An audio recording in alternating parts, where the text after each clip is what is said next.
here with Dennis McNamara of DJ Reptiles, and you're the first Macklots pythons I saw here, so we have to get a little video of these guys.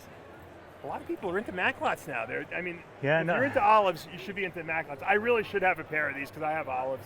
Well, we can make that happen today. I think I was looking at them and thinking about that. Tell me about these Macklots and how tough are they to get to breed?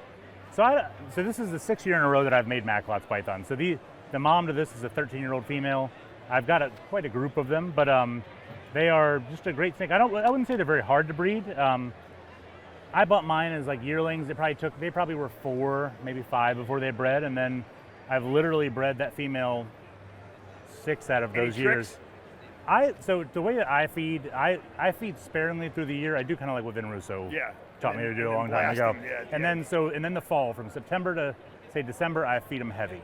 And then right around the end of December, I put them together, and they breed, and then they're very consistent for me. Really? A lot of people, that's what I'm hearing, especially with the olive pythons and the harder to breed. It's what I do with all of those things, and it works. I do it with my boas, which is, I don't know why I don't try to do it. I kind of do the same thing with ball pythons. It works for all the stuff, and it makes it so you don't feed as heavy. Yeah, and you save money, especially with the food bills nowadays. And I also find that the girls, they put on the weight at the right time, then they have babies, and they never get like too fat. Yeah.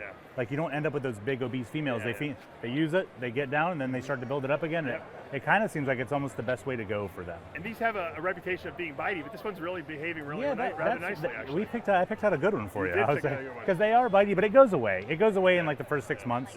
But I mean, and shoot, that one might go away the first week. I love it because they're not really solid patterns. You get in close here, you can see there's a lot of speckling. There's a lot of speckling. And a lot of iridescence. If you have them outside, they're almost like blue. They're real cool snakes. And as we're looking at this, right underneath us is, I think, the most popular snake of the expo. Everyone wants blackhead clowns. Is this because Justin is such a good marketer of these things? Well, everybody. I mean, Justin is a good marketer of things. But I think the thing with blackhead clowns is like it's almost like no two look the same.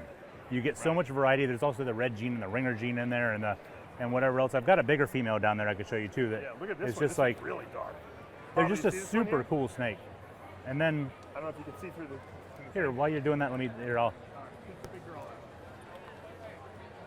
Blackhead clowns, very surprised. It have been very, very, very popular. It seems like people are buying them and snatching them up.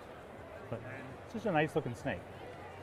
It's nothing like, oh my God, but everyone seems to want to have that blackhead gene with clown. Well, why is that? Well, to me, like I would say, I'm on that board too. And I am too, but I wanted to hear your opinion. And I don't even know if I was that way before I did it. And then once I started making them, I literally made 6 of them last year, and no two look the same.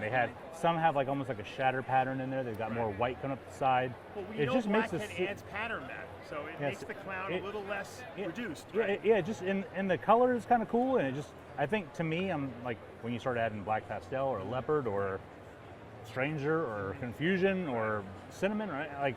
I feel like the possibilities are kind of almost endless. And some people have done like OD in them, so I feel like if you do some of that stuff, you might bring some other color out. Yeah. And then if you look at some of the Enchi combos where you bring out some of those other, it's really, I think it just makes it so there's a whole, clown is so simple and can be so like that, and it just adds a lot more to it. Yeah, I agree. All right, we're going to go over a little bit of, we haven't shown any blood pythons yet since we've been here, and I love, I used to hate blood pythons. I really do like them, and I'm almost upset that I'm not involved in the projects, but they do get pretty big and take up a lot of space. Let's go. This is a T-positive striped blood python. Yeah. The stripe being polygenic, and then of course the T-positive being a recessive. Right. These guys have a bad rap for being like biters. These things seem so calm. I have a lot of short tails and blood pythons, and none of mine are mean. Right. Like you can get some babies that are a little bit feisty, but I think majority of these are all captive bred for multiple generations. You kind of breed that out of there. It also, I think a lot of it depends on how you hold them. So if you just kind of support them, they're not so crazy. If you dangle them, they definitely don't like to dangle them. But in general, they're just pretty nice snakes. Look at this. And I think if you're a ball python guy, that's like a ball python on steroids. That's what I think. I'm actually saying I think I'm going to get rid of all my ball pythons and just get blood pythons. Well, I wouldn't go that far. This is a zigzag, which is an incomplete dominant. There's a super zigzag, and this is also T-positive, I believe, as well. I really love these.